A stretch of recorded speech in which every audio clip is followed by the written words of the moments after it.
ছাত্রা মহল ছিল। আচ্ছা। তো আমরা অন্দরমহলে আমাদের মানে দ্বিজেন্দ্রনাথের পোর্শনে পড়েছিল অন্দরমহলটা। সবথেকে পুরনো। এটা আর দোতলা যেটা তোমরা এখন দালানে থাকলে যে বারান্দাটা দেখা যায়, ওইখান সৌমেন্দ্রনাথ ঠাকুর। রবীন্দ্রনাথ ঠাকুর ওখানে থাকতো ওইটা ওনারা ওখানে ঠাকুর। মা তো ছিল। ওরা ওই বাড়িতে। আমরা কর্তামা বলতাম। কর্তামা। হ্যাঁ, আচ্ছা। তো না কর্তামা, ওরা দিদিমা, দিদিমা। দিদিমা উনি বলতাম। উনি তখনও ছিলেন, ওনাকেও আমরা দেখেছি আচ্ছা। ওই বাড়িতে। তো তিনি অসুস্থ। সেটাও একটা গল্প। আমার বাবাদের দুষ্টুমির।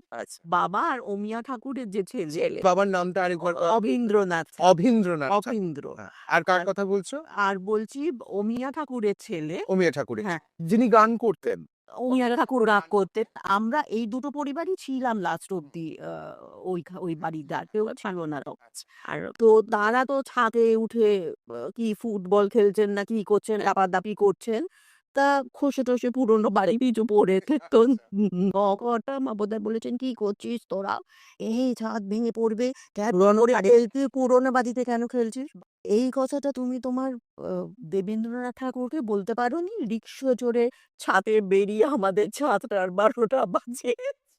হ্যাঁ, উনার একটা রিকশা ছিল। একটা এবার ওই ছাদে ঘুরতো। হ্যাঁ, এটা পাগল ছিল। তাই পাগল ভূত সবই ওই বাড়িতে আছে।